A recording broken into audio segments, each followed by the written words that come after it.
आम जीवन रे नीतिदिन पसंद नीतिदिन चॉइस आम जीवन रे जे एते प्रभाव पकाए तो अनेक समय रे आमे बुझी पार न था।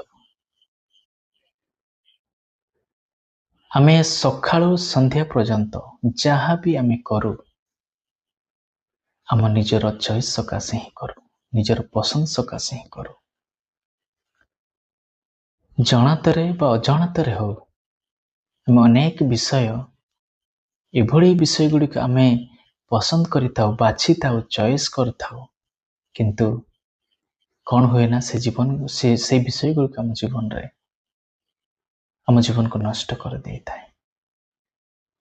मोर प्रिय भाई और भौणी माने आपण मानक जीवन रे आपण कौन करने को भल पाती, कौन करने को पसंद करती, ताहा आपण जीवन को परिवर्तन करिवो। बाइबल रे एक व्यक्ति विषय रे कहबी जे ताहा पाखरे सबु किछि ऑप्शन थिला, जे ता मन इच्छा जहा करि परथांता, किंतु से एक विषय को पसंद कला, विषय को बाछिला आउ ताहा कला। सेति पई बाइबल रे ताहार नाम उल्लेख करा जायछि।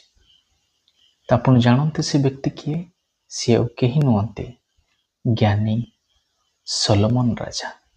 दिने ईश्वर तांको दर्शन दे कहिले, आम्भे तुमको कौन देवा ताहा माग।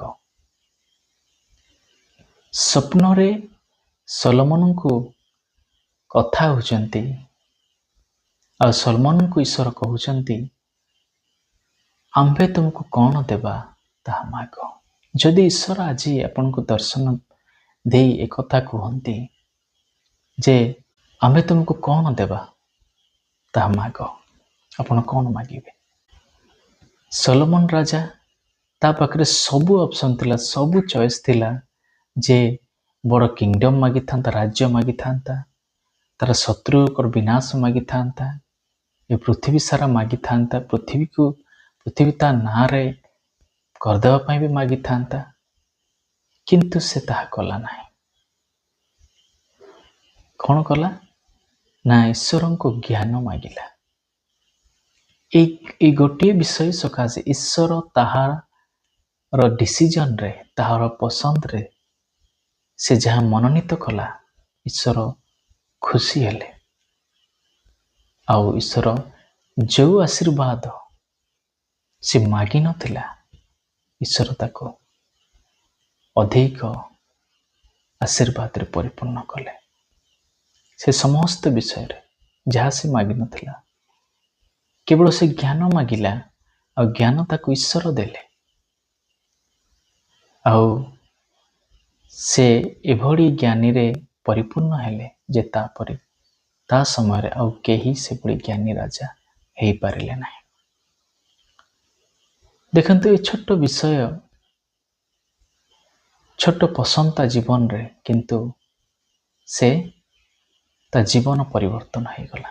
से तो बड़ ज्ञानी हो गला, से तो बड़ ज्ञानी राजा हैला जे ताको तापरे आउ केही इस्राएल केही से परि जन्म हो पारे, केही से परि ज्ञानी हो पारिले नाही।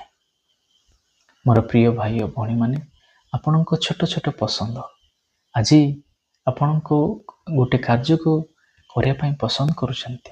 उदाहरण स्वरूप आपण प्रत्येक दिन 10 मिनिट प्रार्थना करने पसंद करते, आपण प्रत्येक दिन ता करंतु, देखिबे आपण जीवन परिवर्तन हो।